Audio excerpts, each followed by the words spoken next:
What's going on, guys? TG or ThunderGod here, and today we're going to be looking at Yu-Gi-Oh, or as the series calls it, Duel Monsters, a series I have been a long time fan of, but I actually have not had the opportunity to look at analytically, well, as analytical as you can be with a children's trading card game. And today we'll be looking at arguably the best arc in the original series, the Battle City arc, and who is truly the top duelist in that tournament. And the answer might surprise you. With that being said, make sure to like and subscribe, or don't. It is what it is. And with that being said, let's get into the video. This video will primarily be looking at the manga continuity of Yu-Gi-Oh! Duel Monsters, but will reference the anime from time to time.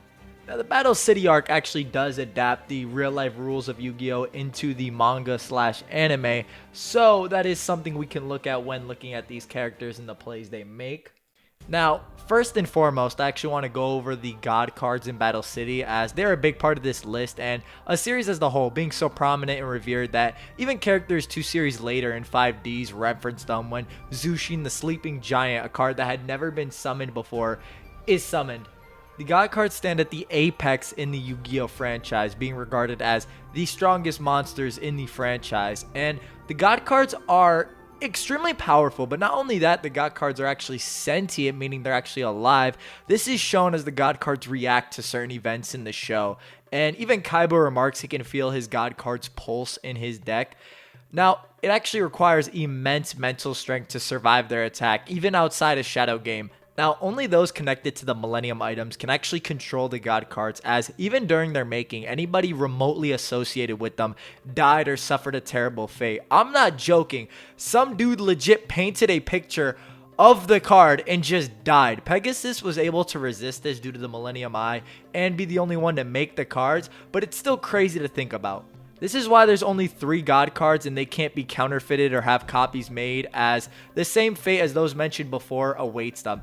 This is displayed most prominently when Rashid uses a fake Ra versus Joey, angering the real Ra in Marik's deck, who strikes down both duelists with lightning because of this offense. The God cards are immune to trap cards with spell and monster effects, only being able to work against them for 1 turn only.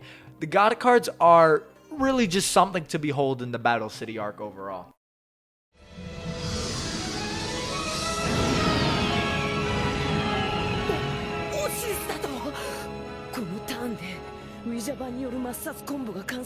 Starting off, we have the king of games himself, Yugi. Now, I'm actually talking about a Tem here, but I'm going to be calling him Yugi for the sake of the video.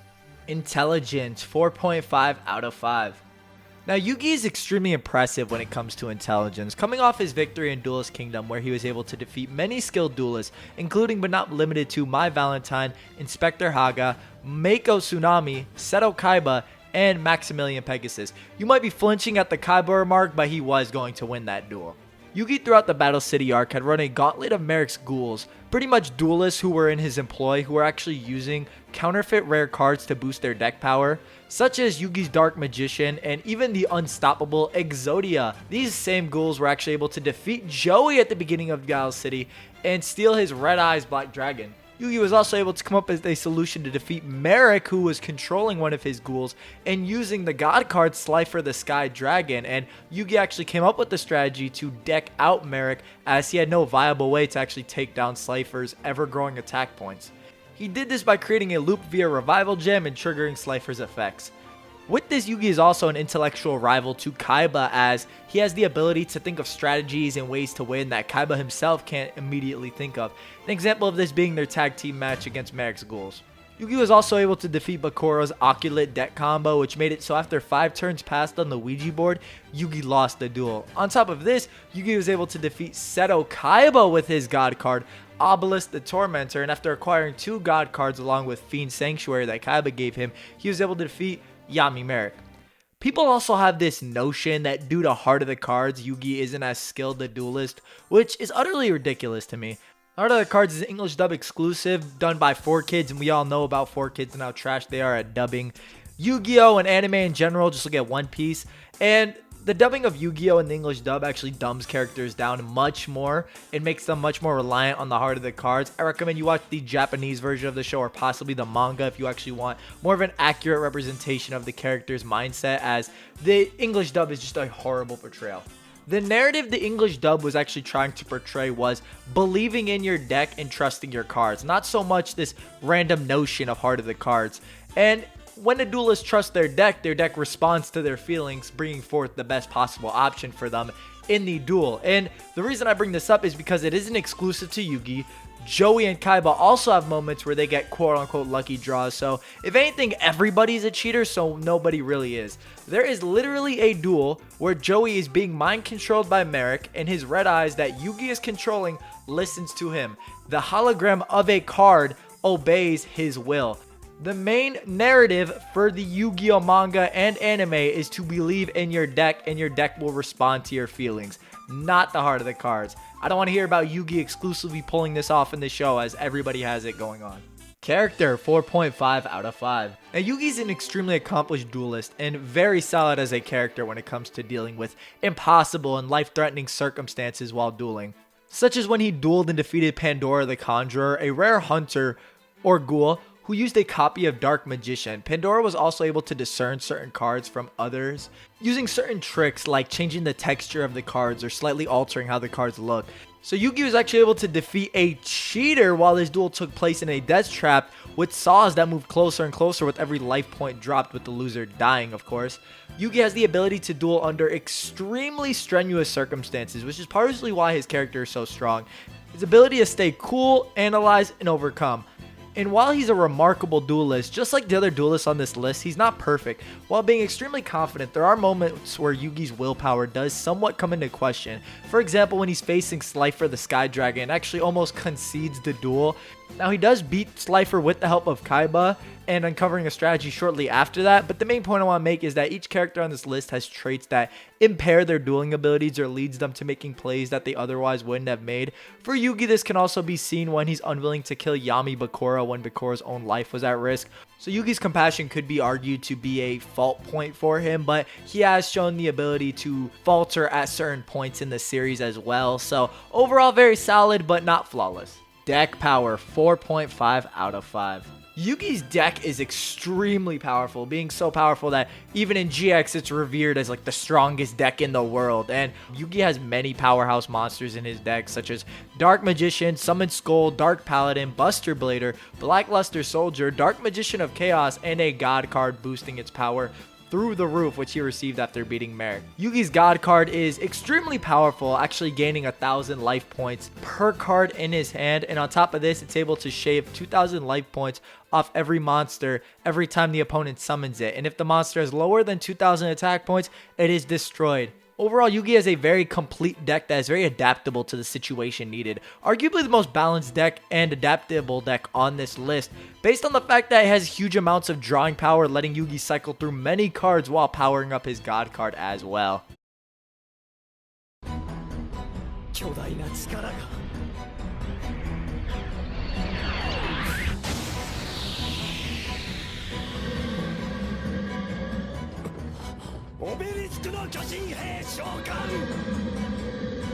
Kaiba, intelligence 4.5 out of 5. Now, Seto Kaiba probably has the best intelligence in the original Yu-Gi-Oh series, not being limited to games like Yugi, but being able to show great real-world intelligence, actually designing the dual disc and hologram technology that everybody uses for duel monsters. The dual disc, even in its prototype phase, was actually being designed by Kaiba to completely counteract Pegasus' mind read, which was so potent that in the Duel Monsters manga, Pegasus plays a pre-recorded duel with Yugi where he recorded all his moves in advance and actually won the duel. On top of this, at the age 13, he took over his adopted father's company by outstocking him in terms of ownership in the company, and in turn out-chatting him, leading to Gozaburo jumping out a window. Kaiba, on top of defeating many of Marik's ghouls throughout Battle City, went out of his way to power up his opponent's decks so he could have a worthy challenge for his god card Obelisk the Tormentor. He also showed the ability to understand multi-step plays with Yugi without communicating to each other in their tag team duel, displaying they are on par in terms of duelist instinct. Kaiba was able to defeat Ishizu in the Battle City tournament as well, Ishizu being an opponent who Marik himself was actually never able to defeat. Now, Kaiba was unable to read Ishizu's strategy throughout the whole duel, which can be chalked up to certain character traits which will be discussed momentarily, but this duel isn't a good indicator as Ishizu could actually predict the future with her Millennium Necklace, to the point that she foresaw the end of the duel before it even began. Now, Kaiba did have the Millennium Plot Device, aka the Millennium Rod, show him his memories during the duel. However, this had been hinted at heavily prior to this duel, and Ishizu wasn't necessarily beating Kaiba with pure skill, rather just seeing the future. And it should be noted that the minute Ishizu could no longer predict Kaiba's moves, she lost the duel instantly. Kaiba himself being stated many times to be an intellectual and skilled rival to Yugi, with Yugi even remarking this after their duel in Battle City, with Kaiba's loss not being a skill issue but more of a character issue. This is consistent as there's multiple times where Yugi is able to see certain plays that Kaiba doesn't and vice versa. On top of this, as shown in their battle against each other in Battle City, they were able to stalemate their God cards for multiple turns on end, with the whole encounter coming to a draw and their God cards being destroyed. In fact, it could be argued Kaiba had an overall edge throughout the duel as he forced Yugi many times to make certain gambles, such as attempting to stop Obelisk with Kuribo. Kaiba is an opponent who consistently can stalemate Yugi and is overall just very on par with him in terms of skill. Kaiba also did have access to a duel simulator which takes his deck and gives him a win percentage against other people's decks, which actually does give Yugi a little bit more credit as Kaiba was able to, put up certain simulations, whereas Yugi simply had to go off his own wits. Character, 4 out of 5. Now, Kaiba's dueling skill actually suffers from his anger and lust for revenge, which Yugi actually points out to him far earlier in Battle City. Kaiba as a character has been shown to have his hateful nature actually impair his dueling, making his judgment askew and overall causing his dueling to suffer. This can be seen multiple times. For example, in their tag team match against the Ghouls, Kaiba wanted to disregard any notion of strategy and simply straight up attack since they destroyed his Blue Eyes white waifu.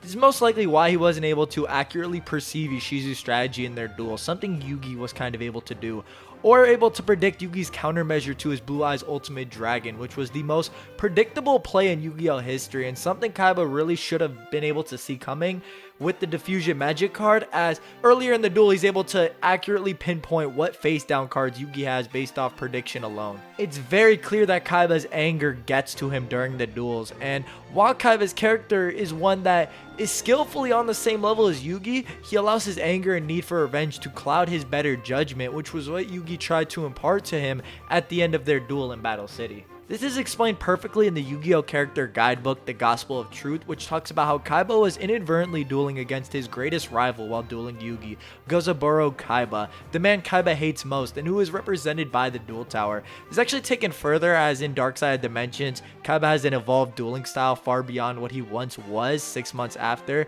and he no longer harbors such hate in his heart, represented by the sinking of the Duel Tower, and in turn the last remnants of his stepfather. Deck power, 4.5 out of 5.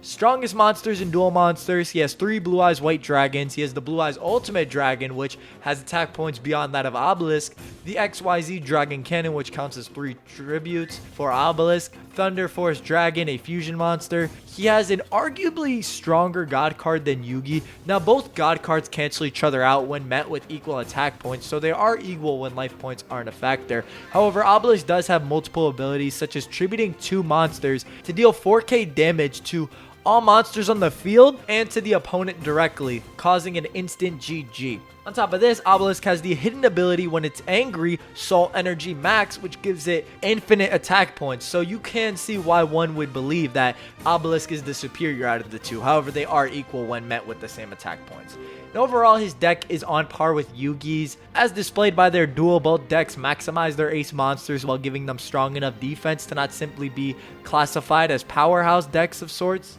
Honestly, Kaiba's very similar to Yugi in this aspect. You could possibly infer that he has a stronger deck than Yugi. However, his over-reliance on some of these boss monsters can be seen as a weakness as well, which is something Yugi capitalized. Overall, deck power very solid, just very similar to Yugi in all these categories.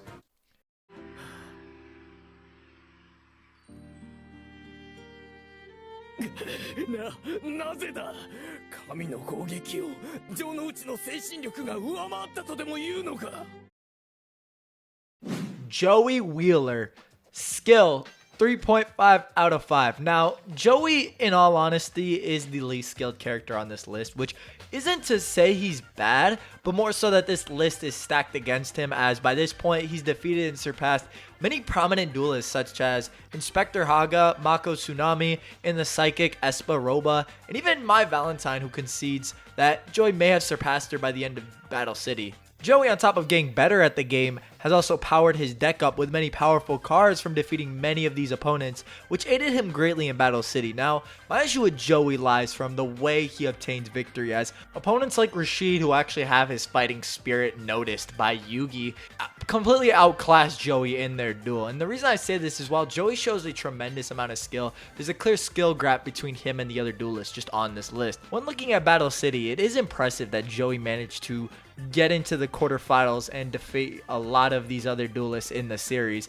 And he goes up against Rashid, who is going under the pretense currently that he is Marik. Now, Joey actually does surprise Rashid with his skill, with Joey actually being able to counter his trap-themed deck with Jinzo. My issue here is that Joey would have 100% lost the duel, as after clearing his field and destroying all of his ace monsters and set downs, Rashid stopped a direct attack on Joey that would have won him the game due to Marik ordering him to use a fake copy of Ra. It's here that Ra actually strikes Rashid and Joey with lightning due to the fake card being used, in which case Joey gets up first, winning the duel. This victory is more so due to Joey's immense willpower over anything else, which, while extremely powerful, isn't necessarily a big feat for his skill. And my issue with Joey overall is that Joey repeats this sort of win condition in his duel with Marik, which I will cover when discussing Marik, as I have some thoughts on that duel as well. But overall, Joey's a competent duelist that improves greatly over the course of Battle City.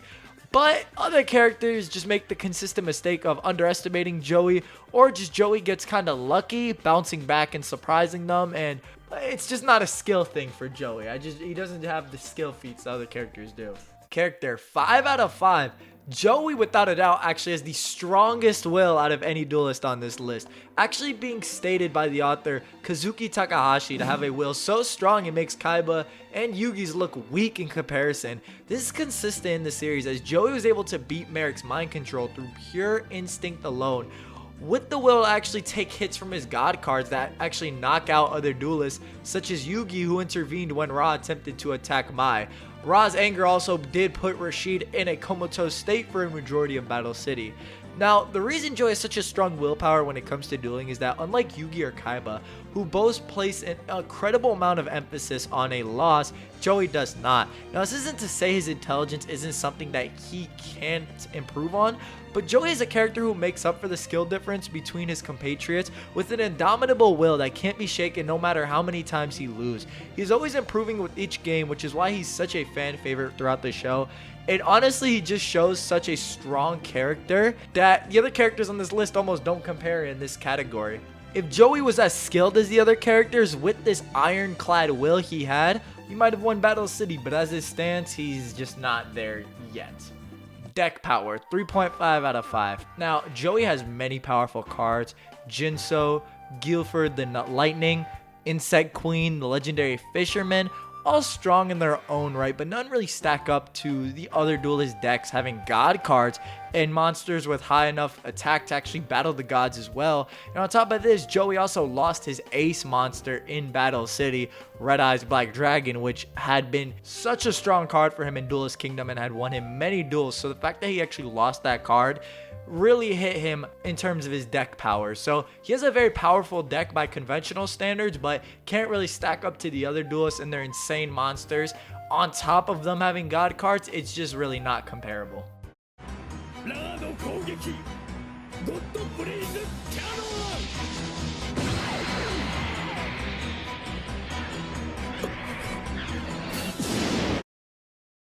Yami Marik, who I'm just going to refer to as Marik, is the dark side or other personality of regular Marik, who Marik created to cope with the trauma and loneliness and hate that he experienced while living underground. Intelligence, 4.5 out of 5.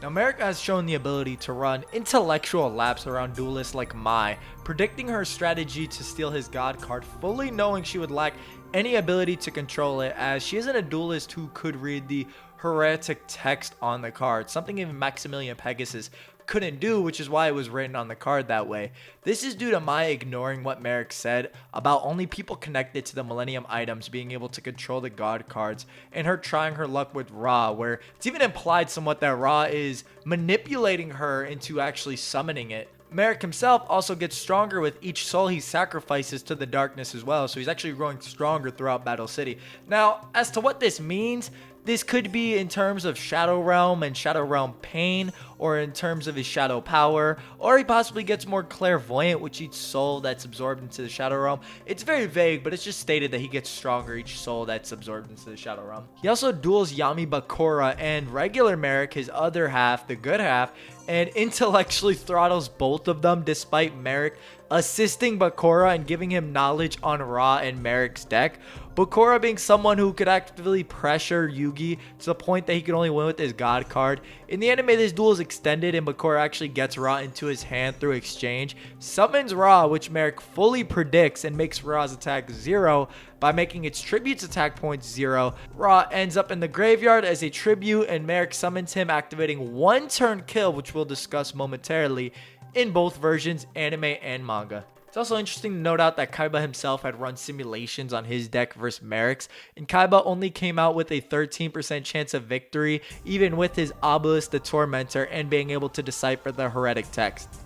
Now, people have this notion that Marik is a bad duelist, which he has some good feats, which I previously just discussed, but this notion is absurd to me. But this is actually based off more than likely his duel with Joey, where Marik specifically goes for a W via Shadow Game Pain versus actually winning the duel, and he verbatim states he underestimated Joey. So on top of actually not really taking Joey seriously, his main prerogative during the duel is to actually win through just breaking Joey's mind and spirit. Now, Joey was impressive in tanking Ra's attack in its Phoenix form, and by the end did have the opportunity to win the duel, which again is more so contributed to Joey's willpower and Marik's decision to play bad more than Joey being this skilled god, as we previously established. We can also look at his duel with Yugi, where Kaiba theorized Yugi had a 3% chance of beating Marik with 2 god cards, with Kaiba giving Yugi the Fiend Sanctuary to directly counter one turn kill, giving Yugi a 20% chance of victory in his eyes, which essentially is 100% since he's the MC. Also, we'll be covering one turn kill again momentarily, but it is very strong. Marik displays a great deal of skill, actually being able to bring Ra back from the graveyard 3 times during his duel with Yugi, with each time Yugi having his sacrifice his god cards almost every time. And this is important because Marik can only initiate one turn kill with Monster Reborn, and each duelist is only limited to 1 copy of Monster Reborn in their deck, and he managed to summon Ra from the graveyard 3 separate times. And on top of this, Marik came up with the strategy to form the Egyptian God Slime to directly counter and make Obelisk obsolete in their duel. So he's shown great skill in the ability to outplay many duelists in Battle City and come up with strategies to counteract the God cards without actually using his own. It's so extreme that in the anime continuity, Yugi has to actually banish every card in his hand, deck, and graveyard to remove Ra from the field. Character strength, 4 out of 5. Marik himself folds when he meets somebody he considers an inferior duelist, such as Mai and Joey, in the sense that he prefers to slowly take his time and torture them, instead of being directly concerned for victory via life points. Now, this also does work somewhat to his advantage, as he's sadistic in nature, so he doesn't even mind taking the extreme pain from the Shadow Game or dishing it out. For example, Yugi takes 300 points of damage and is on the verge of passing out in his duel with Marik, whereas Marik gets hit with a 4,000 direct life point attack from Obelisk, and he's like ouchies and is rubbing his head. Apart from Marik's hubris and his desire to torture opponents he considers fodder, which is really only shown with Joey. He doesn't even do it much versus Mai. He's just shown to be extremely skilled and competent in the game. He's just very calm. He does not mind taking shadow pain damage from the Shadow Realm. And yeah, honestly, like, he's just very solid as a character. There's not much to say on it. Deck power, 5 out of 5. Now, Marik's deck revolves around torture, breaking his opponent's mental strength throughout the duel on top of dueling normally, and his deck actually works to his advantage because of the fact that he has to fuse with Ra. And Ra's attack points are heavily based on monster attack points and Marik's own life points. So he actually is able to increase his life points along with increasing his monster's attack points. Before I cover Ra's abilities in one turn kill, I want to cover Ra's lore, and it being the actual strongest god card. Ra has the ability to neg Obelisk and Slifer's abilities and the ability to attack it. Ra's Phoenix form simply negged Slifer's direct attack on it, and his lightning bullets were completely useless against Ra. This is the same with Obelisk when Obelisk activated Soul Energy Max and had infinite attack points, and Ra had 4600 attack points. Ra simply negged the attack and was like, nah. And Marik noted that even gods know their superiors. Now, this was changed slightly in the anime where Marik activated a card in order to negate the battle phase. But there is an anime consistency with the manga that Ra is the strongest of the 3 god cards. Now, Ra has 3 effects. The first effect is that it gains attack points equal to the 3 monsters it tributes. And if you assume they're all low-level monsters with 1500 attacks, it already has more attack points than Obelisk.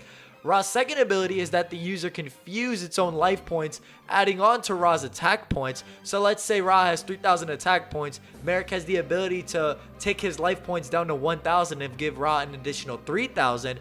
And his third ability is that Ra can turn into a phoenix and destroy all monsters on the field, whether they be god or normal monsters. This would be strong in its own right, but Ra has the ability of swift attack, meaning it is the only one of the god cards that can actually attack when it's special summoned, meaning if you have Monster Reborn, you can activate Ra's effect on the turn it is summoned in 1 turn kill. Which is partly why Marik's deck is so strong. He's able to boost his own life points and take them back after his attack with Ra if he has diffusion, and if the opponent does not have complete prep time against Marik and his deck like Yugi did, they are losing to 1 turn kill. It's just not possible, as seen with Bakura. 1 turn kill was something that Kaiba, even with a battle simulator, could not wrap his head around a way to counter unless he knew all of Ra's abilities. On top of this, Marik has the ability to produce counterfeit of any monster, including gods with Metal Reflect Slime, and his deck is made specifically to torture opponents in the shadow game, making them weaker as the duel goes on, along with the ability to boost his own life points for the sake of fusing with Ra or just giving him more life points than his opponent. So overall, who's the strongest duelist in Battle City?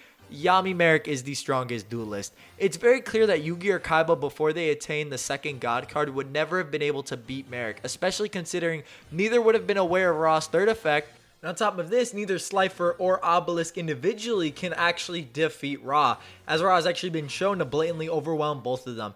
Not only does Ra have more abilities, but it is verbatim the highest on the god card hierarchy, negging infinite attack points in the other god card's abilities. Kaiba himself thought he needed 2 gods at the bare minimum to stand a chance against Ra, which is consistent via statements about Yugi's chance of winning, and we could argue this is simply Kaiba's opinion. However, we know his intellect in the Yu-Gi-Oh series is something to be respected, so this opinion does have a lot of merit. Kaiba himself actually has a better case than Yugi if he was going to face off against Marik, simply due to the fact that he's the one who enabled Yugi to get as far as he did in his duel with Fiend's Sanctuary. If anyone disagrees with that, Yugi Slifer got destroyed the second turn it was on the field by Marik. He was not beating him at all without the additional prep from Kaiba's God card and Fiend's Sanctuary. Marik himself was only getting stronger throughout Battle City, so as he was gaining more power from each soul absorbed into the darkness, showing zero fear even when watching Yugi and Kaiba's duel.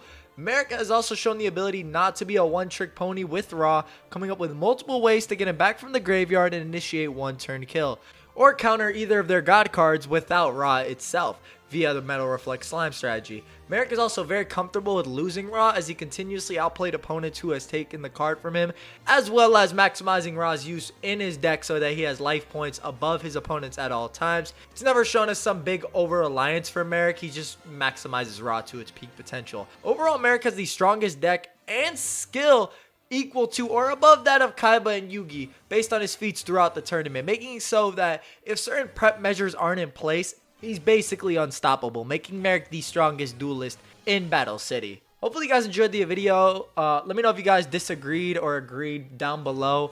I guess one last note I can make about Joey and Yugi is that some people think that Joey beats Yugi at the end of Battle City. However, this is completely against the narrative of Yugi and Atem the Pharaoh, and how even during Battle City, Atem remarks the fact that Yugi's going to be the one to defeat him and that he's still growing, it would be very contradictory to the narrative and the story for Yugi to lose up to this point. And for those talking about the Orichalcos art, that's anime canon only and doesn't really work.